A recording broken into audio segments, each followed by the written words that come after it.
6 de la mañana con 29 minutos. Buenos días. Hoy es lunes 13 de abril de 2020 con Carlos José Hurtado y con Luis Enrique Guerrero. Bienvenidos a Sin Fronteras. Sin Fronteras, la revista con William Griggs Vivado en la primerísima 91.7 y 105.3 FM. Hace 30 años, el 13 de abril era Viernes Santo. Y ese día falleció en un accidente de tránsito el compañero Ervin de Jesús Jaime Rocha, trabajador de Radio La Primerísima. Rendimos tributo a su memoria, no olvidamos a Ervin de Jesús Jaime Rocha. Terminó la Semana Santa, la Semana Zángana. No hubo la afluencia de todos los años en los balnearios. La gente prefirió dos cosas: salir 1 o 2 días a algún lugar cerca, tipo Giloá, tipo El Trapiche, algo más a Chapi por 8,000, aquí en Managua, el León a Poneloya, a Las Peñitas. O sea, ir cerca, ir por 1 o 2 veces en la semana. En los departamentos estaba, por ejemplo, en el lado de Huibulía, repleto, Río Coco y otros balnearios. En el lado de los ríos, pues, en cada uno de los municipios que tienen esa dicha de tener un río caudaloso que les sirve de balneario, esos estaban repletos. Hubo procesiones por Occidente. La gran ventaja que tenemos en Nicaragua es que el gobierno no le ha dicho a la gente: tienen que salir, está prohibido quedarse en sus casas. No ha dicho eso el gobierno. El que quiera quedarse se queda. La empresa que quiera mandar a la mitad de sus trabajadores a la casa, pues lo hace. Cada quien, ¿verdad? Pero como disposición oficial no es. Pero hay una apertura. Cada quien hace lo que mejor le parece, pues. El que quiere salir, sale. El que necesita trabajar, salir porque tiene que trabajar, sale y trabaja. No lo tiene prohibido. Esa es la gran ventaja que tenemos aquí. La libertad y vigilancia, responsabilidad. Hoy inicia la tercera ronda de visitas casa por casa. Alrededor de 2 millones se hicieron entre las 2 primeras. Hoy empieza la tercera. Lo mismo, ¿no? Recordarle a todo el mundo el lavado de manos, el cuidar a las personas mayores de 60 años, sobre todo a las personas con enfermedades crónicas como diabetes, como cáncer, como hipertensión arterial, como problemas del hígado, problemas de los riñones. Hay que cuidarlos más, ¿verdad? Entonces, esa es la enorme ventaja que tenemos aquí en Nicaragua. El sistema de salud que se apoya en la organización comunitaria. No se puede explicar el sistema de salud en Nicaragua sin la organización de la comunidad. Hay un vasto esqueleto de instalaciones de salud, puestos, centros, casas de salud comunitarias, hospitales primarios, hospitales especializados, los hospitales de INSS. Un vasto sistema estructurado, pero que no se puede explicar sin la participación comunitaria, que es la diferencia cualitativa con cualquier otro sistema de salud. Quería referir algunas cosas antes de meternos. Les vamos a ofrecer información y puntos de vista para que tengan mejores elementos y se formen un juicio sobre lo que nos está ocurriendo en el mundo. Y quizás los vamos a sorprender. Pero voy a referir 4 o 5 casos primero. Empiezo con lo que ocurre en El Salvador. ¿Cómo están los casos en Centroamérica? Hasta las 5 de la mañana de hoy, porque ya actualizó Honduras y ya actualizó Costa Rica. Hay 7,674 casos, 302 muertos. 302 muertos, es decir, más o menos Menos del 5% de letalidad tenemos. Estamos más o menos en el promedio mundial. Panamá tiene 3.400 casos, 87 muertos. Dominicana, 2.967 casos, 173 muertos, el doble casi, poco más del doble que Panamá. Costa Rica tiene 595 casos y solamente 3 muertos. En Costa Rica, por ejemplo, muchísima gente se fue a la playa. Ahí se estaban quejando en los medios, en la televisión, que qué barbaridad, que estamos en cuarentena, y muchísima gente en la playa. Por ejemplo, pues, hoy iban a endurecer un poco más el plan, pero en general la gente se ha ido relajando a la medida que pasa el tiempo. En Honduras hay 397 casos, 25 muertos. En El Salvador, 137 casos y comenzamos iguales. El primer caso en Nicaragua se dio a conocer el mismo día que El Salvador. El Salvador lleva 137 casos, nosotros 9. El Salvador decretó cuarentena preventiva antes que tuviera ningún caso y cerró el país. Nosotros no lo hemos cerrado, se ha ido cerrando poco a poco. Ya no hay vuelos internacionales porque sus respectivos países ya no permiten la salida de vuelos internacionales. Estados Unidos, México, solo queda Conviasa. Y las fronteras terrestres están sumamente vigiladas. Guatemala tiene 155 casos, 5 muertos. Belice, 14 casos Belice y 2 muertos. Y Nicaragua, 9 casos y 1 muerto. Algunos tontos que nos comparan que eso es mentira, porque qué barbaridad, cómo va a ser posible que Costa Rica, que El Salvador, que Honduras. Te voy a citar un caso que tiene a todo el mundo, a todos los científicos, sorprendidos. 3 casos te voy a citar. 1. Mongolia. Mongolia es un país, más o menos tiene la población de Nicaragua, un poco menos. Ulan Bator es una ciudad preciosa, la capital. Queda entre China y Rusia. Entre China y Rusia. ¿Sabes cuántos casos tiene Mongolia? 17. ¿Sabes cuántos muertos? Ninguno. Y queda al lado de China y al lado de Rusia.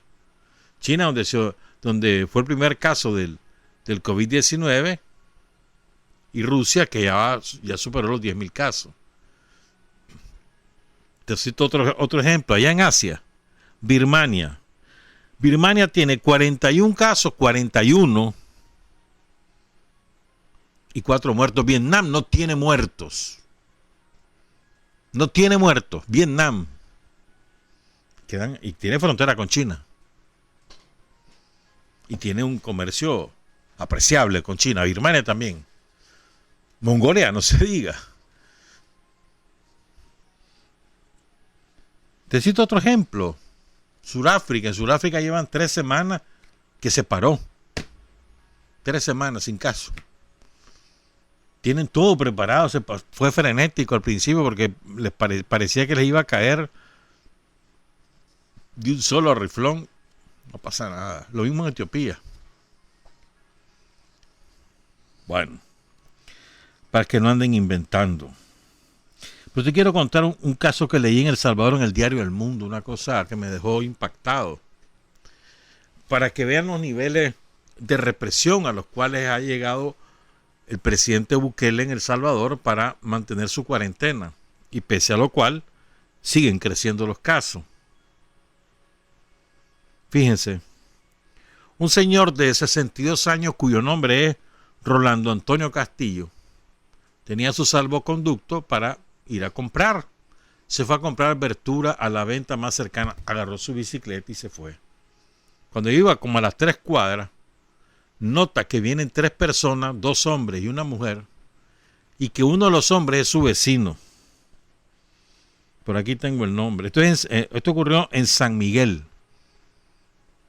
En San Miguel, la ciudad de San Miguel. Pie del volcán San Miguel, majestuoso volcán San Miguel. Entonces venía su vecino, y su vecino lo traían con una bicicleta colgada del cuello y con las manos atadas. y lo iban caminando preso. A la mujer atada y al otro hombre también atado. Porque supuestamente habían violado la cuarentena. Entonces, Rolando Antonio Castillo, un hombre de 62 años, que va con su salvoconducto, que va a la venta a comprar, ¿verdad? Cuando ve esa escena, toma su celular y comienza a filmarlo. Los policías se dan cuenta, se le acercan, le pegan una cachimbiada, le quitan el celular, que acaso vos sos periodista, maldito hijo de la... ya sabes qué cosa. Le atan las manos y le guindan la bicicleta en el cuello. 62 años y lo obligan a caminar hasta la cárcel más cercana. Esto es verídico, lo pueden buscar en el diario El Mundo en El Salvador. Ahí está todo el relato que él hizo por teléfono al periodista de ese periódico. En el camino él se le caen los lentes, entonces no veía nada. Le pide al policía que se lo levante y dice que busque qué hacer, que lo levante él. Otro policía se compadeció y se lo levantó y se los colocó. Pero el sudor ni lo dejaba ver, entonces iba tropezando, a trompicones iba. Entonces llega a la estación, al cuartel, ¿verdad? Ahí lo obligan a firmar una declaración que admitía, había violado la cuarentena, lo cual no la quiere firmar, la quiso leer y le dice, aquí nadie te puso a leer, tenés que firmar y vas a hacer lo que me da la gana, a mí no lo que vos decís. Y le quitaron el papel, no lo dejaban firmar porque no podía leerlo. A las 8 horas lo soltaron, le dijeron que fuera a su casa, pero ahora tiene prohibido salir. Pero ese es uno entre montones de casos en El Salvador, montones de casos. Los pandilleros son los que controlan el toque de queda, respaldados por Bukele. ¿Cómo van a salir de esas? A saber, hermano, porque una vez que pase la emergencia, hay mañana después de la emergencia, ¿verdad? No es que así vamos a vivir toda la vida, hay mañana. A ver cómo le van a hacer con las pandillas. Y lo peor del caso es que don Rolando Antonio Castillo ya había estado preso, pero en 1980. Lo agarró la temida policía de Hacienda. La policía de Hacienda en El Salvador era de las más asesinas que había en aquella época. Detenido, torturado, casi lo desaparecen, finalmente logró salir. No es fácil esto a mi edad, no pensé volver a ver cosas así. Creí que pertenecía al pasado. Soy El Salvador, ahora Ecuador. Ahí anda circulando un video de la noche del sábado, que es de Ecuador, diciendo que es Nicaragua. ¿Lo has visto? Ponen un montón de féretros y el video es verídico. Otra cosa es que sea Nicaragua. Es Ecuador, Guayaquil, para ser más preciso. Hasta el Diario de la Nación publica hoy un desmentido. Eso no es Nicaragua. El Diario de la Nación de Costa Rica, que es antisandinista por definición. Pero bueno, lo de Ecuador es una cosa terrible. Miren, ayer oficialmente, ya no es especulación periodística, ni que los vecinos lo dicen, no. Lo admite el gobierno de Ecuador. Dice el señor Jorge Huatet, que es un banquero. Lo puso Lenín Moreno, el traidor, lo puso a dirigir una fuerza de tarea integrada por oficiales y soldados del ejército a recoger cadáveres. Entonces ayer dice el tipo la cantidad que nosotros hemos recogido con la fuerza de tarea en viviendas superó, es más, las 700 personas fallecidas. Y reconocen 333 muertos, sumarle 700. En Ecuador hay más de 1000 muertos. La inmensa mayoría en sus casas. Una verdadera tragedia, ¿no? De la cual el mundo se enteró por los vecinos y frente a la cual no ha habido organismo humanitario que se pronuncie, ni que le exija a Lenín Moreno cuenta, ni que denuncie a Lenín Moreno ante la Corte Penal Internacional por simplemente dejar morir a la gente. No ha pasado nada. No ha pasado nada. Fíjense bien, la peor situación epidemiológica la tienen los países cuyos gobiernos son profundamente yanquis, pro-yanqui, antisandinista. ¿Ustedes creen que es casualidad eso? En cambio, el mejor control de la epidemia lo tienen los países más alejados de la política norteamericana. Cuba, Venezuela, Argentina, Nicaragua. Colombia lleva más de 109, creo, 109 muertos.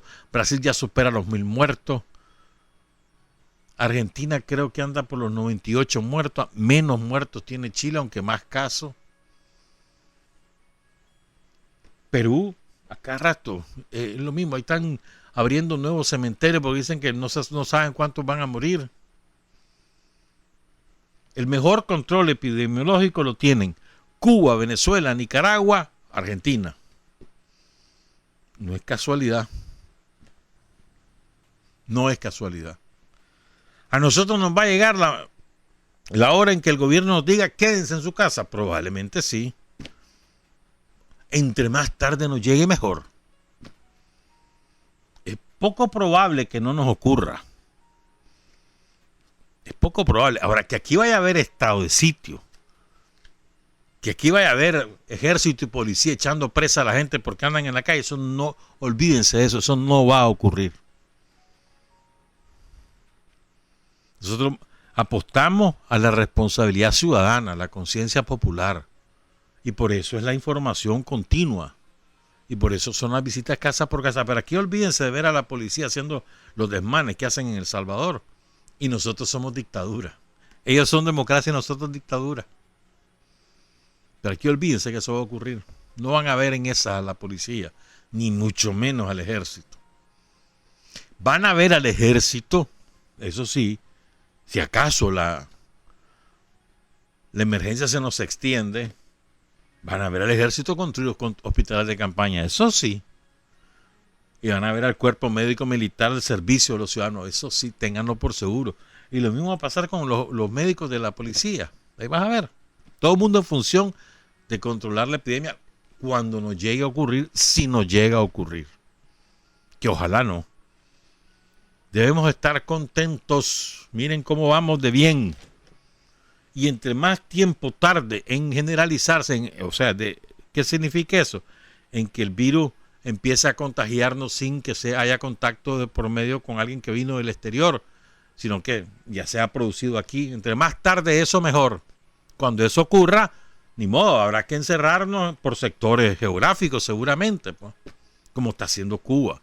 Cuba, ¿qué es lo que está haciendo? Hay un contagio local comunitario, por decir algo, en la isla de la juventud. Bueno, no es toda la isla la que le encierran, es el sector donde está el contacto o ese caso comunitario, contagio comunitario. Eso es lo que están haciendo los cubanos. Ya cerraron el transporte público y demás. Pero no es que estén fuera de control, no, para nada. Están alrededor de 500 casos, menos de 100 muertos, pero están previniendo.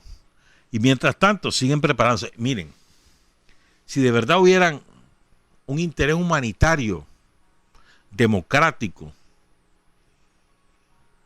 de todos estos sinvergüenzas de las vidas del somocismo, deberían sumarse al clamor mundial que hay para que los yanquis dejen de agredir a Cuba y a Venezuela.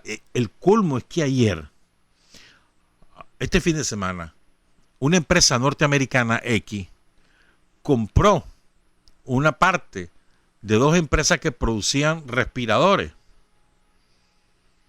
Entonces, para incluir componentes que ellos fabrican. Entonces ya no puede comprarle Cuba a esa empresa respiradores. Porque Estados Unidos dijo que lo tiene prohibido. Respiradores. O el barco que le prohibieron llegar a Cuba con ayuda humanitaria para la epidemia. O sea, es una barbaridad lo que le hacen a Venezuela. No puede comprar nada a Venezuela afuera. ¿Cómo están haciendo Venezuela y Cuba? Con China y Rusia. Y sin embargo, los cubanos mandando brigadas para todos lados. Que para Togo, que para Angola, a los países caribeños, aquí en Centroamérica, ya a México van a llegar. Los cubanos con un corazón gigantesco, dándolo, no lo que les sobra, sino que compartiendo lo que tienen, para que entre todos podamos controlar la epidemia. Fíjate bien, miren lo que está pasando en Estados Unidos. Estados Unidos es estremecedor, ¿no? Ya superan los 22,000 muertos. 22,000 muertos. ¿Verdad? Te voy a decir exactamente a ver cómo andan. Los gringos andan con, bueno, hasta la medianoche, 557,000 casos, 22,300 muertos.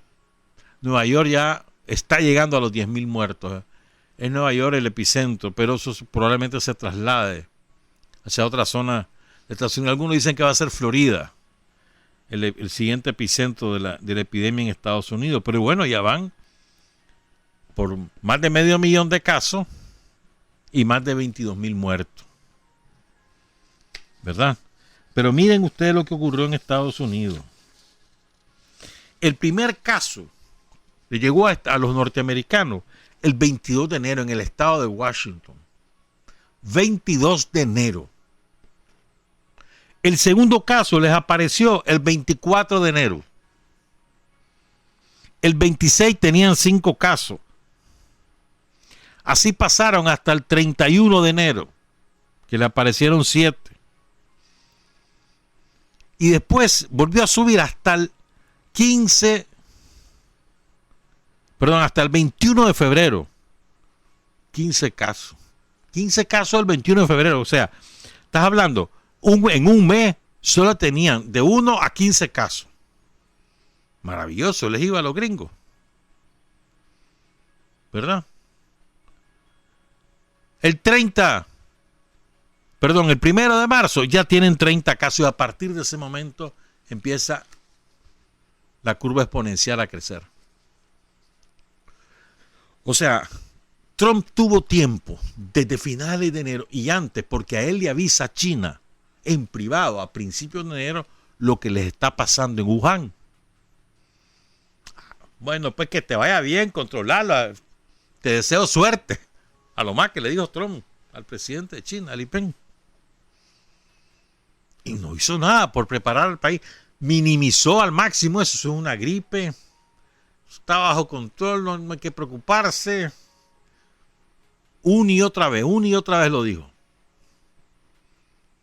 Y ahora tiene los 50 estados en estado de emergencia. Primera vez en la historia de Estados Unidos que eso ocurre. Y la epidemia fuera de control. Estados Unidos, que tenía un ruinoso sistema de salud pública, en ruina, bancarrota total, abandonado a su suerte, con 30 millones de norteamericanos sin seguro, de ciudadanos norteamericanos, meterle después a los inmigrantes. No es casualidad que el 34% de los fallecidos en New York son latinos y solo son el 20% de la población de New York. ¿Verdad? Pero miren lo que ha pasado. Tengo aquí un reporte de una periodista que se llama Mercedes Gallego. Está en Nueva York. Lo publica en el diario Las Provincias de Valencia. Le voy a leer unos 2 o 3 parrafitos. Son muy ilustradores. El mapa de la epidemia por códigos postales pinta una realidad a colores que no deja dudas. De entre los 20 barrios con menos casos de contagio en toda la ciudad, todos, menos uno, son los más acautalados. Manhattan se ha quedado vacío. Las sirenas aúllan porque traen y llevan enfermos a los hospitales, que esta semana han llegado a registrar 824 muertos en un solo día. Pero quienes tenían vistas a Central Park han salido de la ciudad en aviones privados y han alquilado casas multimillonarias en los Hamptons, el área costera de Long Island, en la que veranean. O sea, aquí hicieron los ricos, apenas se dieron cuenta de lo que venía encima, jale. Se fueron a sus casas veraniegas en Long Island, vaciaron los códigos, los sectores enriquecidos, donde viven los ricos, pues ahí en Nueva York. Eso quedó totalmente vacío y ellos a buen resguardo. Pero además, ellos tienen seguro y tienen hospitales privados a su servicio. Los pobres nada. Entonces hasta ahí, eso queda bastante lejos del centro de la ciudad, ¿verdad? Hay una empresa de helicópteros que se llama Blade, le llaman el Uber de los helicópteros, que se encargan de hacerles mandados. Helicópteros. Entonces les cobran $800 por entrega. Pues mira, tráeme la leche, tráeme el pan, la mantequilla y no sé qué cosa más. Por helicóptero, en serio. Entonces, lleva el helicóptero y le hace la compra en el súper y se la lleva a la casa. Esos están a salvo. ¿No? Es impresionante, pues, toda la división de clases que hay, ¿no? ¿Verdad? Dice, qué barbaridad, mano. Es que hay muchas cosas. Dice, al vaciarse las calles, la miseria ha quedado al descubierto. Los sin techo no tienen dónde esconderse y ya no quedan ni Starbucks en los que puedan colarse para usar el baño. Son los únicos que habitan las calles y duermen en el mundo subterráneo del metro, donde se mezclan con los obreros que no han podido escapar del trabajo. Atrapados entre el miedo a quedarse sin trabajo y el miedo a caer enfermos, los que ni siquiera tienen calificación para el teletrabajo siguen tomando el transporte público cada día para abastecer los supermercados, cocinar en los restaurantes o pedalear en el reparto a domicilio. Una encuesta del Pew Center reveló que a la mayoría de los neoyorquinos que ganan más de $100,000 le mantendrán el puesto si pierden 2 semanas de trabajo por enfermar de COVID-19. Pero en cambio a los pobres los corren al día siguiente. Entonces, ¿qué ocurre? Vos tenés a los sin techo que se cuentan por decenas de miles en New York, en Los Ángeles, en San Francisco, en Washington, en cualquier lado. Les dicen quédate en casa y ellos viven en la acera. Quédate en casa y viven debajo de los puentes. Quédate en casa y viven en las estaciones de los metros. Y lavate las manos, le dicen, ni siquiera tienen oportunidad de bañarse ni de ir a un baño. Hacen sus necesidades al aire libre. Quédate en casa. Ese es el otro gran... Bueno, ya vamos a hablar de eso porque hay un artículo que quiero comentarle. Pero antes que se me olvide, hombre, es que el pasado, ¿cuándo fue? En marzo, final, a ver, como para el 22, para el 23 de marzo, por ahí. Aquí leímos un artículo, más bien una reseña de una carta que publicaron 12 médicos italianos,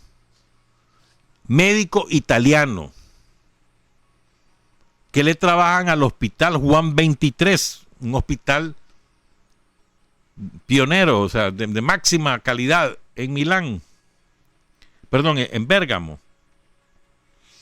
Estos 12 médicos publicaron esa carta en el New England Journal of Medicine de Estados Unidos.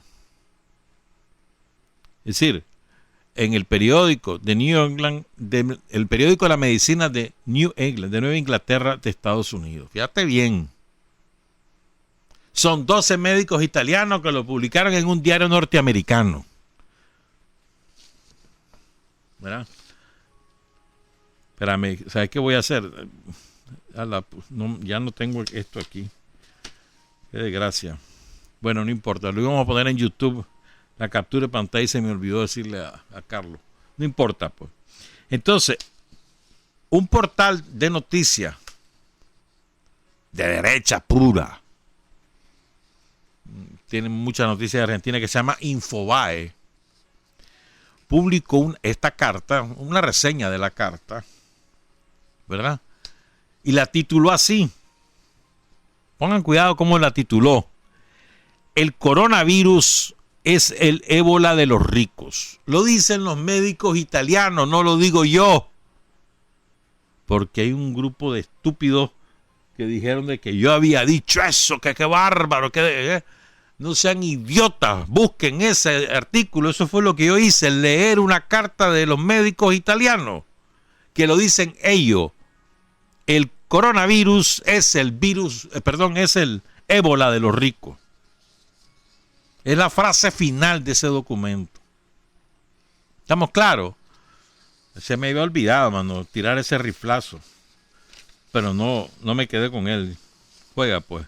Entonces vamos a hacer la pausa y cuando regresemos vamos a hablar de la singular estrategia de Nicaragua y de qué es lo que probablemente está ocurriendo sin que nos demos cuenta. ¿Y saben qué es? Nos van a poner un gobierno mundial que no va a estar en manos de ningún partido político, sino en manos de los ricos. Son las 7 de la mañana con 3 minutos. Hay hombres que luchan un día y son buenos. Hay hombres que luchan un año y son mejores. Pero hay hombres que luchan toda la vida. Esos son los imprescindibles. Son las 7 de la mañana con 6 minutos. Ahí tienen en pantalla ahorita la captura del artículo de los médicos italianos que les estaba diciendo, lo que nos están viendo por Facebook Live, por la página Soy Sandinista de Carlos Amador, o lo van a ver más tarde en YouTube. Ahí la tienen la captura de pantalla, donde los médicos italianos dicen que el coronavirus es el ébola de los ricos. No lo digo yo, baboso. Bueno. Mira, hay un especialista en biología nicaragüense, que no es, por supuesto, ningún neófito en el tema, y además tampoco es prosandinista, es pro gobierno. Lo fue, pero ya no es, ¿verdad? Él se llama Jorge Jenkins. Trabajó como embajador de Nicaragua en Suecia hace muchos años. Entonces él es biólogo celular y antropólogo social, y le trabajó también a la OPS. Ya vamos a hablar de la OPS. Entonces él dice lo siguiente: ha sorprendido el hecho que en nuestro país no se han atendido las recomendaciones avaladas por los expertos en epidemiología a nivel regional y mundial, sino que se han promovido prácticas a contrapelo de las recomendaciones. Cabría esperar que la adopción de esta estrategia casi única en Nicaragua, distintas a otras tomadas por la inmensa mayoría de los 194 países del mundo, hubiera producido gran cantidad de casos y defunciones. Sin embargo, al 8 de abril, hoy es 12, hoy es 13, nuestro país de 6,5 millones de habitantes solamente reportaba 6 casos, hoy tenemos 9 y un muerto. ¿Verdad? Algunas posibles explicaciones, dice Jenkins. 1.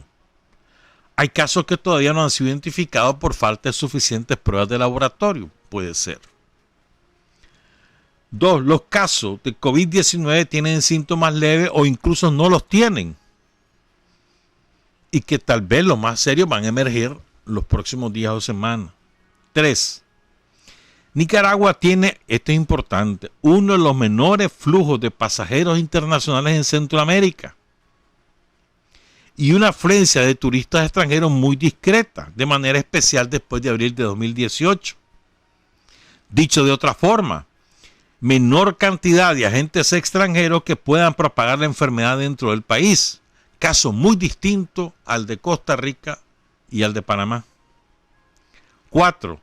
La pirámide poblacional de Nicaragua se caracteriza por un mayor porcentaje de población joven, segmento que resiste mejor la infección del COVID-19. Solamente el 5.12% de la población de Nicaragua es mayor de 65 años, que es la más susceptible de presentar efectos graves de la enfermedad. 5. La densidad de la población ronda los 50 habitantes por kilómetro cuadrado, la más baja de Centroamérica con excepción de Belice. Casi la mitad del país, Caribe Norte y Caribe Sur, tienen una densidad poblacional mucho menor que el promedio nacional, anda alrededor de los 30, y donde la transmisión de enfermedades epidémicas tiende a ser menor. 6. A pesar de que prevalece la población que vive en las ciudades donde la posibilidad de transmisión es mayor, el país todavía tiene una importante población rural que ronda el 40%, que por su forma de vida dispersa está en menor riesgo de padecer esta enfermedad. 7. La epidemia se presenta de forma tardía con relación al país de origen, los países europeos y Estados Unidos. Las gripes estacionales como la influencia A y B se dan de manera especial en los meses invernales, por lo general de octubre de un año hasta abril del siguiente año. La actual epidemia se presenta en nuestro país en la época de verano, la más calurosa del año y durante la cual hay menor cantidad de enfermedades respiratorias agudas. Este factor climático pudiera estar frenando los contagios. 8. Este para mí es el más importante. El estilo de vida en Nicaragua se desarrolla alrededor de espacios horizontales, donde prevalece la separación de vivienda. Muy distinto caso es el de Panamá, el más afectado de la región. Ahí es muy común la vida en complejos de apartamentos, donde el contagio es más fácil. En otras palabras, ¿qué dice Jenkins? ¿Por qué hay tan poquitos casos en Nicaragua? Puede ser que no se han hecho las suficientes pruebas, dice. Puede ser. Puede ser que estén los casos y que van a estallar más tarde. Puede ser, dice. Acuérdense, dice también que aquí tenemos menos fuentes de contagio. Es decir, ¿cuál es la fuente principal de contagio en toda América? En todo el mundo, excepto China. ¿Cuál es la fuente? Gente que estuvo en China. Comenzaron a regarlo por todo, por Estados Unidos, por Europa. Después, una vez regado en esos países, los habitantes de esos países que viajaron a otros llevaron el virus, pero son importados. En América son importados. En todo el mundo son importados, excepto China. ¿Me entendés? Como aquí tenemos menos afluencia de viajeros, tenemos menor incidencia del virus, dice Jenkins. Luego dice, lo que pasa es que también nosotros tenemos muchos jóvenes. Solamente el 5% de la población tiene más de 65 años. Después dice además, gran parte de Nicaragua está deshabitada, y es verdad. Tenemos 6,5 millones en 129,000 kilómetros cuadrados. Y El Salvador tiene mayor población en 21,000 kilómetros cuadrados. Y el otro factor que me parece que es el más importante es que aquí no tenemos edificios de apartamentos donde vive todo un cachimbo de gente, y entonces el virus, entre más gente que tenga contagio está, más rápido se expande y más grave es la incidencia individual. ¿No? Entonces aquí son casas con su patio. Si aquí nos toca, desgraciadamente, la cuarentena, la mayor parte de gente que vive una familia por casa tiene una ventaja. La mayor parte tiene patio.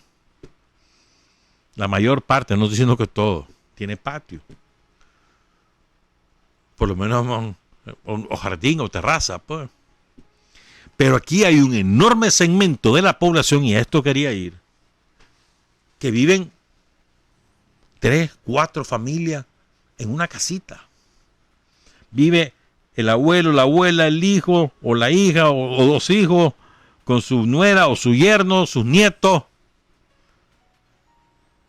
en espacios que a veces son, cuando mucho, 60 metros cuadrados, generalmente son menos de 50, hacinados, donde piso de tierra, una cocina, ¿no?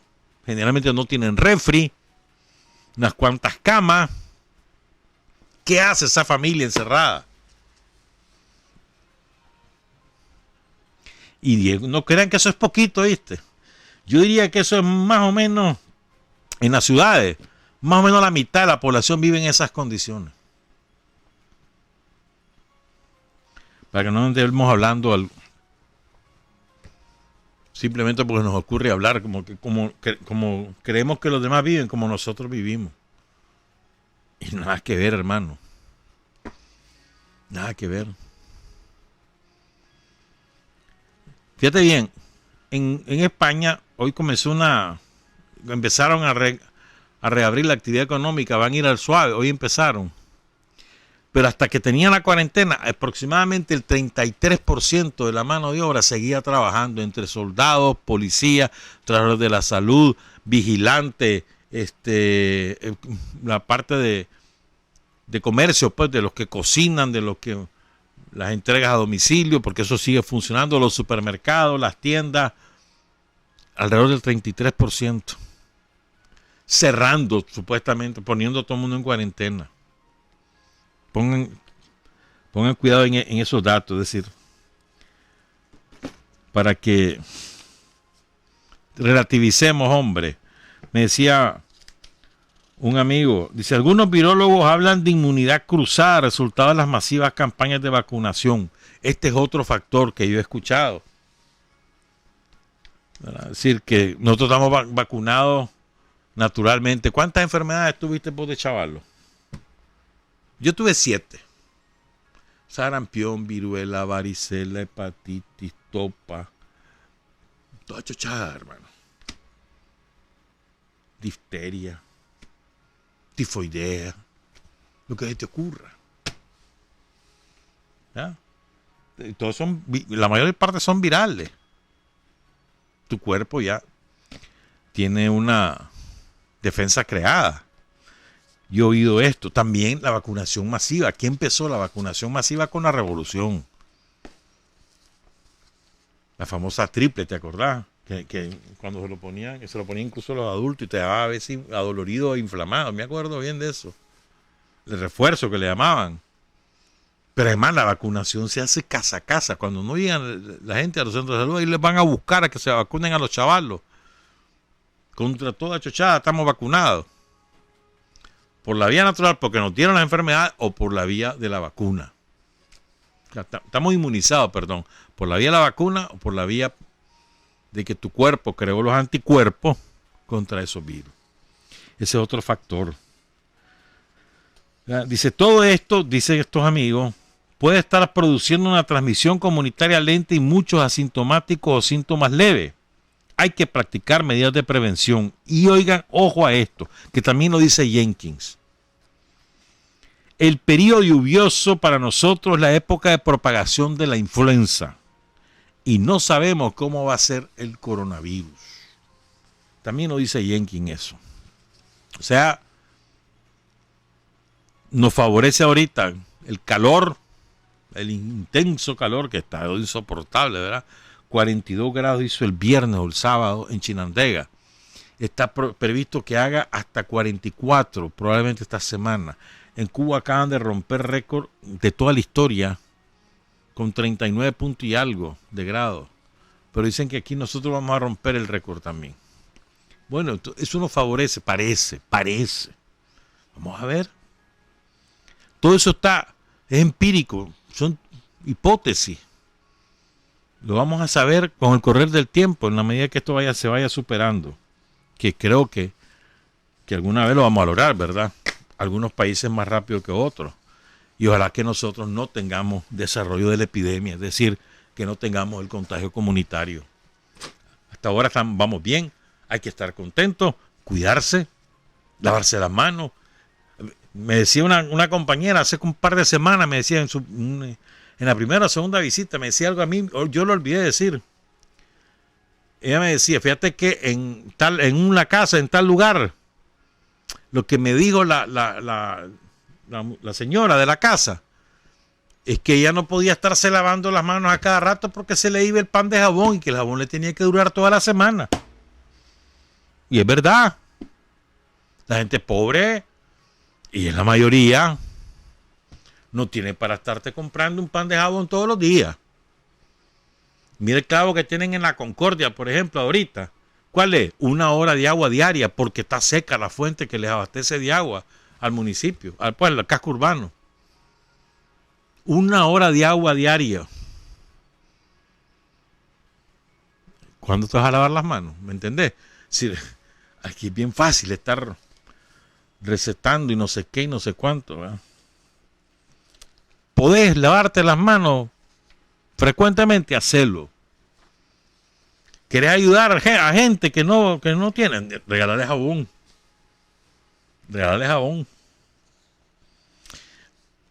si querés que alguna empresa regale el alcohol, sentate a esperar, ¿oíste? El otro día leí a alguien defendiendo a los pelas que no pueden, los pobrecitos no pueden fabricar alcohol gel porque no tienen la maquinaria. Como fregué vos, hermano. Las industrias automovilísticas en Estados Unidos las acaban de reconvertir para fabricar respiradores. En una semana estaban listos. No vas a poder hacer eso vos. Y al tener la materia prima que es el alcohol, no lo vas a poder convertir. Vas a poder el alcohol al 70%, regalo. Y regalarlo. Regalo y regalarlo. Y hacer alcohol gel que solo le vas a echar ¿qué se llama? La aloe vera, la sábila. Le agregas sábila y ya está de tener el alcohol gel. Avión.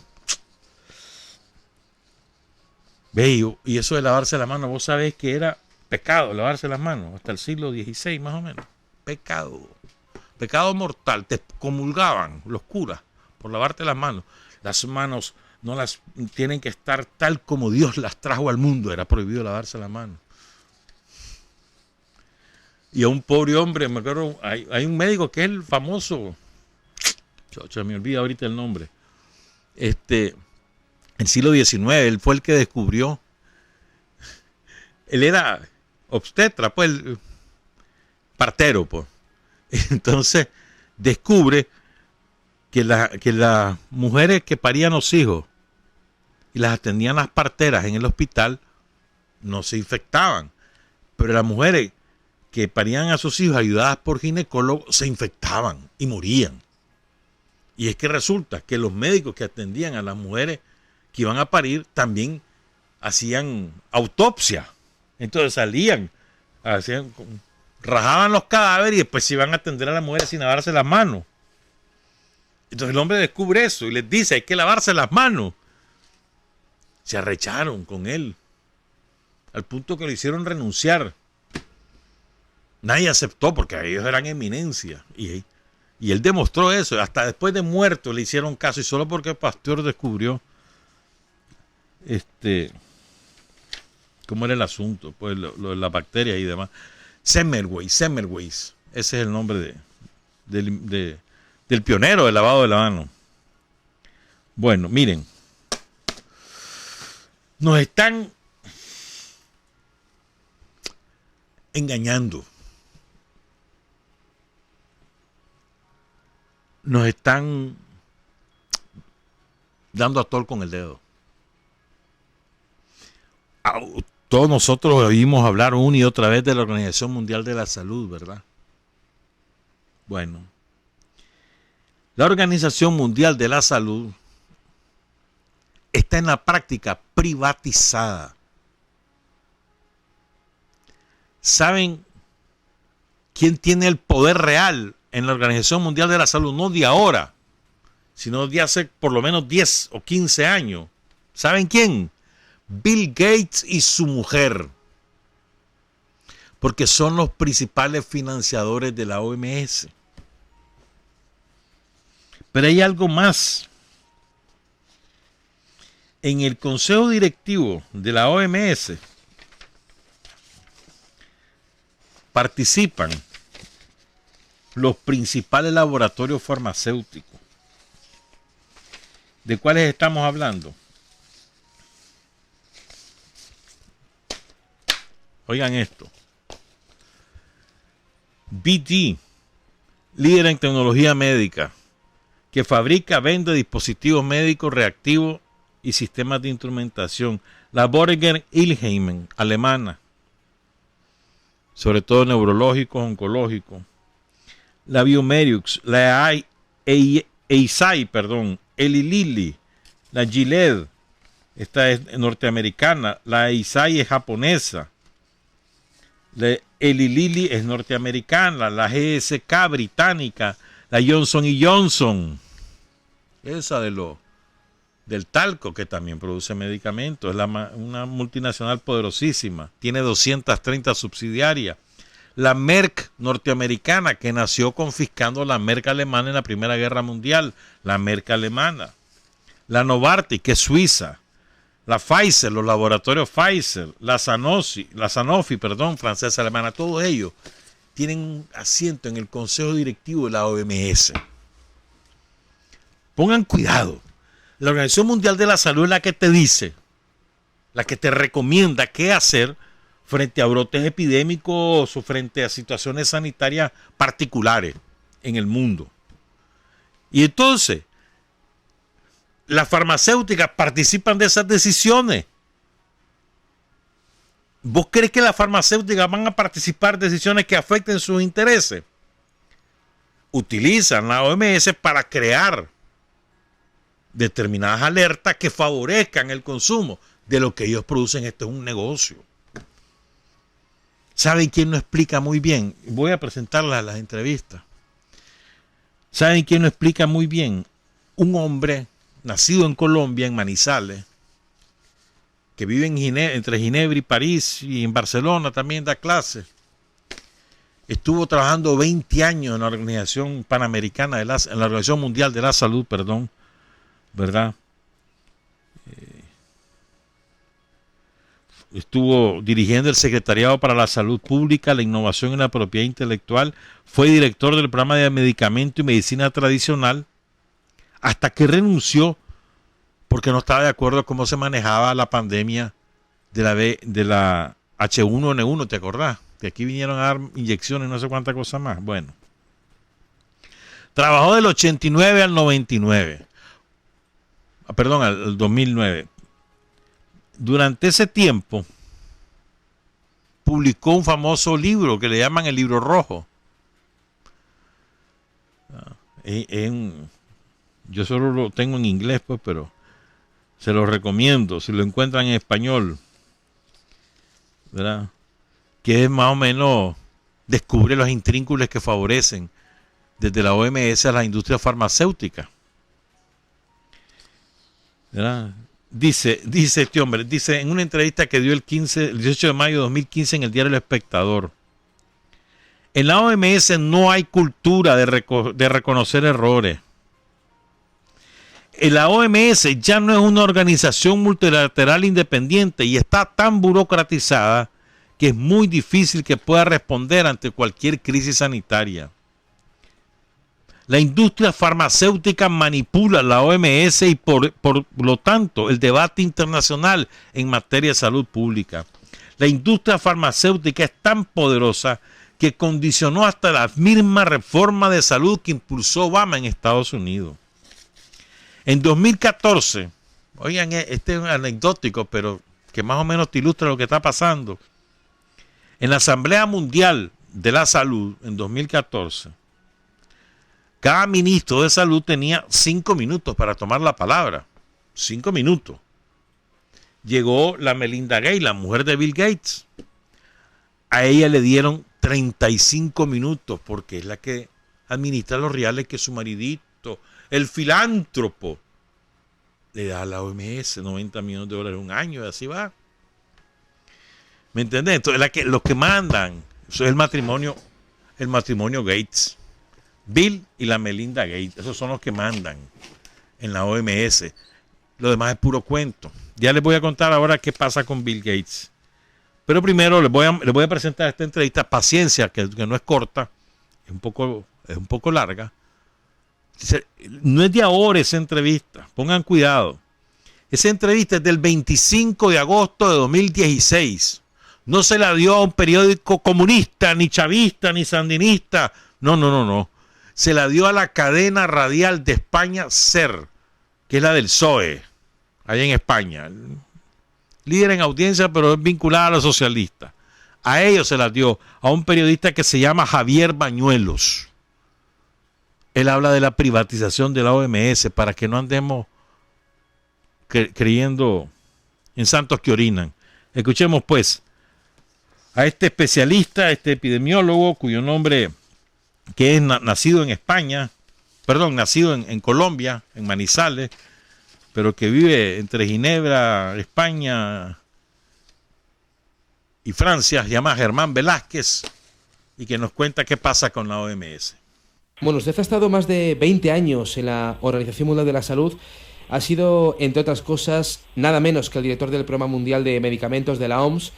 Ahora, Germán, desde fuera, ¿cómo definiría el rol que juega esta agencia de la ONU en defensa de la salud mundial? Bueno, pues ha sido la agencia de referencia durante 65, casi 70 años de existencia y ha jugado un papel muy importante en la definición de políticas mundiales hasta muy recientemente. Yo estoy hoy en día con la tesis de que la agencia, desafortunadamente, que está en proceso acelerado de privatización y entonces está entrando ya en unos conflictos muy distintos, está dejando de tener el rol que jugó siempre y para el cual fue fundada, de ser más o menos como el árbitro mundial en materia de salud pública. ¿Qué entiende o qué deberíamos entender por ese proceso de privatización? ¿Con qué intereses o con qué objetivo? Bueno, pues mire, resulta que cuando se creó la agencia, se creó como una agencia de carácter multilateral y durante muchísimos años, podríamos hablar de unos 50 años, el presupuesto de la agencia era el financiamiento, las contribuciones obligatorias de todos los países, de los 193 países miembros de la OMS, tenían que dar una contribución anual obligatoria, de manera que los países ricos y grandes pagaban mucho más que los países pequeños y pobres. Y así funcionó durante mucho tiempo, de tal manera que los órganos de gobierno daban las directivas, fijaban las prioridades. Resulta que en el momento, hace unos ya 20 años que llegó a la dirección de la OMS la ex primer ministra de Noruega, Harlem Brundtland. Ella venía con un ego absolutamente espectacular, muy entusiasta, y quería hacer una agencia muchísimo más poderosa y más grande, y hizo una primera tentativa a los países miembros de pedirles que aumentaran el presupuesto, que todos los países hicieran un aumento de 5, 10, 15% para expandir la acción de la OMS. Los países, sobre todo los países industrializados, curiosamente, rechazaron que se aumentara el presupuesto. Entonces ella empezó a pedir contribuciones voluntarias a los países y al sector privado y a la industria, a los que quisieran venir, y empezaron a entrar dineros que eran extra presupuesto. Algunos de esos dineros, y sucede actualmente, son dineros públicos porque son gobiernos, pero no hacen parte de la cuota regular obligatoria, sino que es una contribución voluntaria. Esas contribuciones voluntarias, la principal característica que tienen es que el donante puede decir para qué va, de manera que escapa un poco a las deliberaciones y formulación de prioridades del grupo, de todo el grupo de países a nivel mundial. Es decir, los Estados Unidos dicen, yo estoy interesado en que se investigue en esto, y entonces doy un grant de 5 millones y tiene que ir al programa tal. Y así, con mucho más fuerza, el sector privado y la industria y las fundaciones filantrópicas, Bill Gates el segundo contribuyente al presupuesto de la OMS, son todo donaciones que van para temas específicos.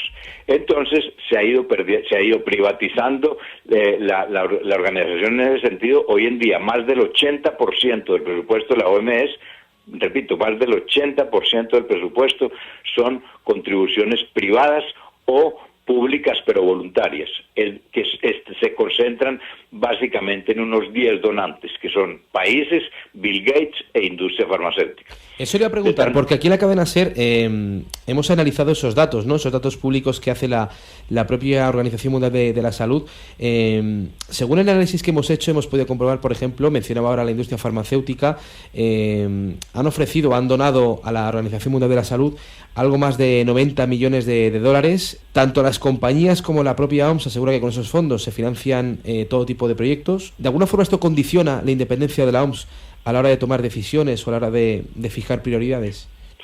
Sí, absolutamente. Y que los dineros se utilizan para cualquier cosa es absolutamente falso. Hay los contratos privados, cuando entran los dineros, van muy, muy especificados. Le voy a poner un ejemplo que yo conozco bastante bien porque yo fui el director del programa de medicamentos. El programa de medicamentos, desde que se creó, se tiene como norma que tenía que ser financiado totalmente con fondos regulares. No había que pedir contribuciones voluntarias. El programa de medicamentos, como está fijando estándares, tiene que estar totalmente independiente, porque si hay alguien que una fundación privada puede ser que tenga algunos intereses, entonces va a influenciar. ¿Qué sucedió? Hoy en día el programa de medicamentos está en un 90% financiado por la Fundación Bill y Melinda Gates. Y ellos no están dando el dinero neutro para el programa en general, están dando el programa para 3 o 4 asuntos que le interesan a Bill Gates. De tal manera que hoy en día el programa está haciendo únicamente para lo cual tiene dinero.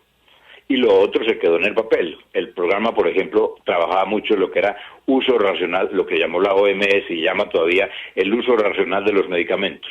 Era trabajar en lo que era la buena prescripción de medicamentos, el buen uso y administración de medicamentos, etcétera. En eso ya no se hace absolutamente nada porque para eso ningún donante ha dado dinero. Una pregunta más. Hay quienes piensan que de alguna forma si las empresas, en este caso la industria farmacéutica, contribuye con una cantidad no limitante, lo decíamos antes, 90 millones de dólares durante el año 2015, que de alguna forma la Organización Mundial de la Salud puede adoptar decisiones de salud pública que puedan acabar beneficiando a estas propias compañías. ¿Esto es una especulación? ¿Es una teoría que puede ser cierta?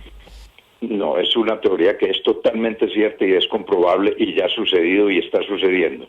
Cuando hablamos ahora del ejemplo del programa de medicamentos, pues le voy a dar otro ejemplo. Cuando un donante, Fundación Bill Gates o la industria farmacéutica dice voy a dar tanto dinero para el programa de lucha contra el SIDA, esto viene acompañado de otros detalles, y es que representantes de la Fundación Gates, por ejemplo, solicitan estar presentes en los comités de expertos que tienen esos programas. Entonces, hay un conflicto de intereses grave. Mucha gente sucedió y está documentado. Yo tengo por ahí un artículo que escribí hace un par de años sobre la epidemia H1N1. La epidemia H1N1, cuando se estuvo deliberando y se lanzó, eso salió en los periódicos de varios, aquí en Europa, en varios países, los posibles fabricantes de vacunas y de medicamentos, el Tamiflu en aquella época, el tal Tamiflu, estaban sentados en el comité que estaba decidiendo si se lanzaba una epidemia o no, de tal manera que ellos empujaron evidentemente a que se lanzara la epidemia y se diera una alarma global, porque ellos iban a tener un mercado impresionante. Las toneladas, las montañas de stock que los países constituyeron del Tamiflu para la H1N1 fueron gigantescos, y hoy en día de esto no se habla muy poco a nivel nacional y a nivel internacional porque los países no quieren mostrar el error que cometieron. Hoy en día se demostró que el Tamiflu es totalmente ineficaz y hubiera sido incluso contraproducente aplicarlo de una forma masiva. Nunca se hizo y esos stocks están guardados y en algún momento va a haber que destruirlos porque el medicamento ya caducó. De manera que ahí uno se da cuenta, las compras masivas del Tamiflu, las compras masivas de las vacunas para la H1N1. Para darle un ejemplo nomás, Francia compró 90 millones de vacunas, de las cuales se utilizaron 5 millones. Las otras fueron incineradas y destruidas. Y hicieron compras los países con la recomendación de la OMS sin ningún criterio. Francia, como le decía, compró 90 millones de vacunas con una población de 60 millones. Cuando le preguntaron, el Parlamento le preguntó a la ministra de Salud de la época, ¿usted por qué compró 90 millones si son 60 millones de habitantes? Y entonces ella, la respuesta dijo, no, en algún momento pensamos que había que vacunar 2 veces. Bueno, pues entonces hubiera tenido que comprar 120 millones y no 90. Para que esto fueran cosas, arreglos improvisados y comerciales sin ninguna base científica. Otros países en Europa compraron solo para la mitad de la población, entonces para 1/3 de la población, etcétera. No hubo ninguna norma relativamente uniformada, por lo menos digamos en el caso de Europa. Y hoy en día uno se da cuenta ya cuántos fueron los muertos de la H1N1, creo que fueron 21.000 muertos, de manera que uno se pregunta hoy en día si tenía sentido haber lanzado una pandemia, que fue lo que muchos expertos independientes externos a la OMS contestaron en aquella época y siguen contestando. Lo mismo había sucedido con la famosa gripe aviar, de la cual el gabinete del director general de la OMS en aquella época anunció que era probable que murieran 150 millones de personas en el mundo. Hoy en día, 15 años después de la gripe aviar, murieron 331 personas, sobre todo en Indonesia y en Vietnam, 331, y se anunciaron 150 millones de personas, pero eso correspondía a todos los intereses comerciales que había detrás para la venta del Tamiflu. Abiertamente, escuchándole, es evidente que habla de una falta de independencia palpable, ¿no?, en la OMS. ¿Cómo se podría evitar esa situación?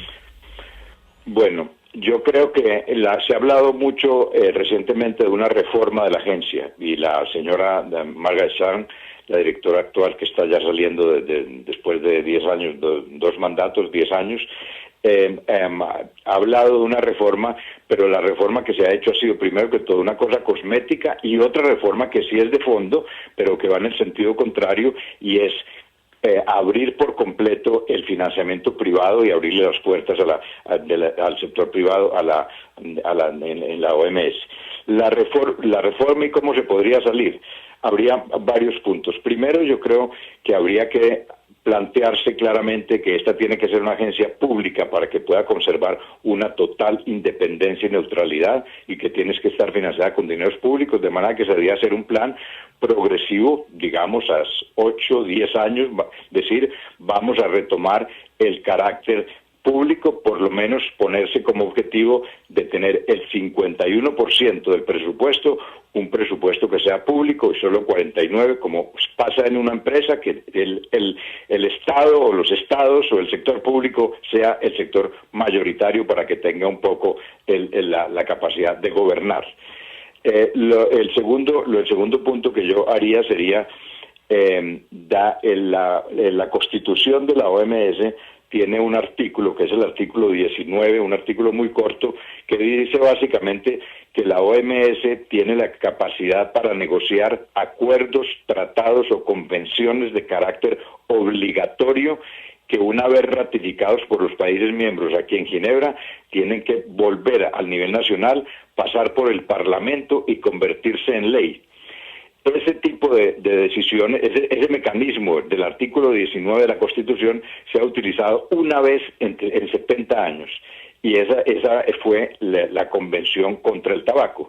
Y yo creo que la OMS no ha hecho nada más eficaz que la Convención para el Tabaco. Y hay hoy en día leyes. Hace 10 años o 15 años nadie se imaginaría que uno en los aviones no se iba a poder fumar, o en los trenes, o en los lugares públicos, hoy en día, o en los restaurantes, etcétera. Hoy en día es una realidad, y es por ley, y es una medida que tiene un impacto en la salud pública absolutamente espectacular. Sigue, esa entrevista sigue, pero ahí creo que queda básicamente la idea. ¿Qué viene? Vos sabés que, o sea, los ricos más ricos de este mundo, como los Soros, los Rockefeller, Bill Gates, Carlos Slim, los ricos más ricos tienen información suficiente por anticipado de cosas que van a ocurrir 10, 15 años plazo, o cosas que ellos van a hacer o a propiciar 10, 15, 20, 30 años plazo. O sea, planifican lo que nos va a pasar, toman medidas que propician los acontecimientos. Por ejemplo, una de las medidas que decidieron hace unos cuantos años es: la democracia es un estorbo, hay que buscar qué hacemos con ella.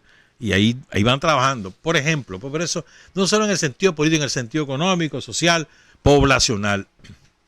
Ustedes saben que existe un tipo que dijo en el siglo XIX, Malthus, que lo que había que hacer era buscar cómo que éramos demasiado, que al punto que íbamos, los seres humanos tendríamos que buscar la manera cómo eliminar a una parte de nosotros, porque éramos demasiado, que no daba la comida para todos.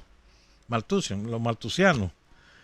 De verdad. Entonces, que para eso servían las guerras, que para eso servían las epidemias.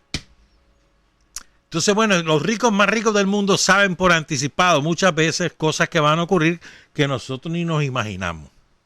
Y por eso van ensayando cosas. Hace 10 años hicieron un ensayo los Rockefeller con una epidemia parecida a la que ahora estamos viviendo. ¿Y qué hacer? El año pasado hicieron otro ensayo, lo hizo Bill Gates. Hizo tarde. ¿Ya? O sea, ensayan los escenarios, ellos mismos los ensayan y ven. Y además tienen conclusiones, es impresionante, pues, que son muy parecidas a las que de las cosas que estamos viendo ahora.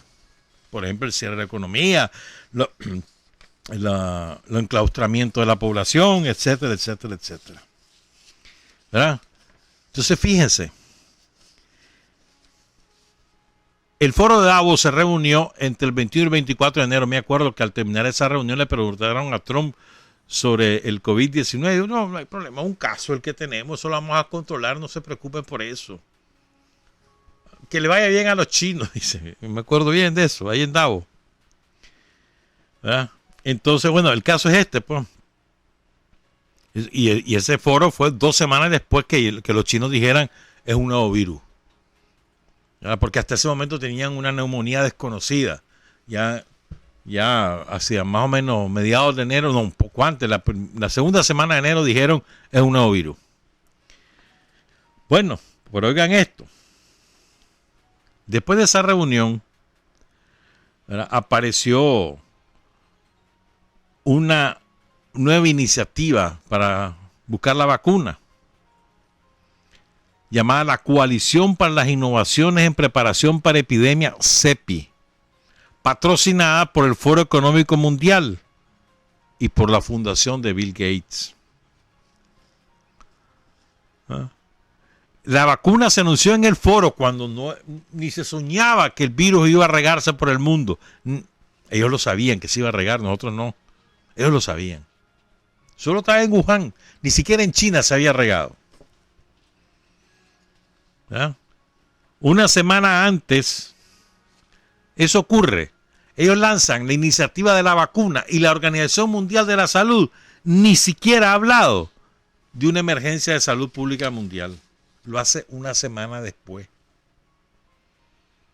Ya, primero el foro de Davos, después inventan esa coalición para la vacuna de algo que todavía no se ha extendido. Y hasta después la OMS le hace caso a Bill Gates, le hace caso al foro de Davos y aparece una emergencia pública, una emergencia sanitaria pública internacional. Eso fue el 30 de enero. Fuera de China, el número de casos confirmados en ese momento era de 150 y solamente 6 en Estados Unidos. Dice Michael Chossudovsky, un investigador del Centro de Investigación sobre la Globalización con sede en Canadá, dice lo siguiente. Este centro que busca la vacuna, el CEPI, financiado por Bill Gates y por el Foro de Davos, busca ejercer de monopolio en el negocio de la vacunación, cuyo objetivo es un proyecto de vacuna global en asociación con un gran número de candidatos. Anunció financiamiento para su asociación con una multinacional farmacéutica, con la Universidad de Queensland en Australia, un contrato con otra multinacional, Moderna, con el Instituto Nacional de Alergias de Estados Unidos, ¿verdad?, dirigido por el doctor Antonio Fauci, quien ha sido fundamental en la campaña de miedo y pánico en todo Estados Unidos. Este fue el que dijo que, ¿verdad?, la COVID-19 es peor que la gripe estacional. Otro grande laboratorio que trabajan en esto, un alemán, el CureVac AG, y un británico, el GSK. ¿Estamos claros? Gates actúa como el presidente del mundo por la vía de la salud. ¿Qué van a incluir en esto? El control, o sea, están a controlar por la vía de internet a todos los ciudadanos, que es un sueño de hace muchos años de los servicios de inteligencia, lo van a aprovechar ahora. Ya lo están haciendo en México, en Corea del Sur así lo tienen. Te controlan por la vía del celular, por la geolocalización. Lo van a hacer universal. Entonces ya todo el mundo va a estar controlado por tu telefonito. Menos mal que yo en mi vida activo ese GPS, jamás. No lo activen para que no lo anden controlando. Prefieran perderlo, pero que no te controlen. Entonces van a ir avanzando. El control cuasi militar de la sociedad, porque la democracia es un estorbo, lo están logrando ahora. Era una decisión política tomada hace 10 o 15 años. La democracia es un estorbo. Por eso los fenómenos que le llaman populistas de derecha, los fascistas, los fenómenos en toda Europa, en América Latina con Brasil a la cabeza, Uruguay, Chile, ¿me entendés? Extrema derecha en el poder, que van anulando los espacios democráticos. ¿Verdad? La democracia es un estorbo. Miren a Bukele en El Salvador, es un empleadito más de ese modelo. La democracia es un estorbo, entonces hay que imponer las cosas, aquí mando yo, aquí digo yo, y resulta que nosotros somos la dictadura. ¿Me entiendes? Entonces van a aprovechar esto para imponernos control militar de la sociedad, restricción de los espacios democráticos, geolocalización de la mayor parte de los ciudadanos por la vía del uso de los celulares y, por supuesto, el control psicológico de las sociedades por la vía del miedo a morirte y del miedo a que los demás te contagien. Eso es lo que está ocurriendo. Y eso es lo que depende de nosotros. Aquí en Nicaragua no nos va a ocurrir eso, pues, pero esa es la tendencia universal. ¿Saben qué batalla es estratégica? En este momento, ¿quién descubre la vacuna? ¿O quién descubre por primera vez la vacuna? Y esa batalla ahorita es a nivel mundial, entre los laboratorios farmacéuticos y 3 países: China, Cuba y Rusia. En este momento yo creo que la delantera los tienen los cubanos, pero no vaya a ser que los farmacéuticos la descubran primero. El que tenga primero la vacuna se apuntó no solo una raya, y si la tenemos de este lado, vamos a impedir que nos controlen, vamos a impedir que hagan negocio con nosotros, porque los cubanos no van a hacer negocio con esa vacuna. Claro que la van a cobrar, no la van a regalar. Claro que la van a comprar, la van a vender, pero no van a hacer negocio con esa vacuna. Va a estar al servicio de la humanidad. Si la descubren ellos, y como los van a vacunar a todos, quién sabe qué más nos van a echar en esa vacuna que ellos que logren inventar. Si lo logran, quién sabe qué más van a inocularnos. Ni cuenta nos vamos a dar. Es decir, aquí crean enfermedades para que busquemos medicamentos. Otra denuncia es Germán Velázquez, ya no me tengo que ir. Que él te lo explica, pues, dice Germán Velázquez, las industrias farmacéuticas no trabajan con medicamentos para curarte los males, sino para aliviarte los males, porque el negocio es que te alivies, no que te cures, que pases enfermo la mayor cantidad de tiempo posible, pero que te vas aliviando, pero no te vas curando. Ese es el negocio. El negocio no es curar. El negocio es que te alivies, negocio. Si te alivias, dejas de comprar. Es como con los carros ahora. ¿Cuál es el negocio? Los repuestos. Antes, en los años 60, 70, se hacían carros que te podían durar 40, 50 años. Decime un carro que ahora te dure 40, 50 años. El negocio es los repuestos. Lo mismo en la medicina. El negocio no es curar. El negocio es mantenerte y sostenerte ahí. Que creas vos que te sentís mejor, pero el mal está ahí hasta que te mata. Buenos días, buenas tardes, buenas noches. Trabajar, avanzar, combatir, vencer, patria y libertad. Revolución es sentido del momento histórico. Es cambiar todo lo que debe ser cambiado. Es igualdad y libertad plenas. Es ser tratado y tratar a los demás como seres humanos. Es emanciparnos por nosotros mismos y con nuestros propios esfuerzos. Es desafiar poderosas fuerzas dominantes dentro y fuera del ámbito social y nacional. Es defender valores en los que se cree al precio de cualquier sacrificio. Es modestia, desinterés, altruismo, solidaridad y heroísmo. Es no mentir jamás ni violar principios éticos. Es convicción profunda de que no existe fuerza en el mundo capaz de aplastar la fuerza de la verdad y las ideas. Revolución es unidad, es independencia, es luchar por nuestro sueño de justicia para Cuba y para el mundo, que es la base de nuestro patriotismo, nuestro socialismo y nuestro internacionalismo.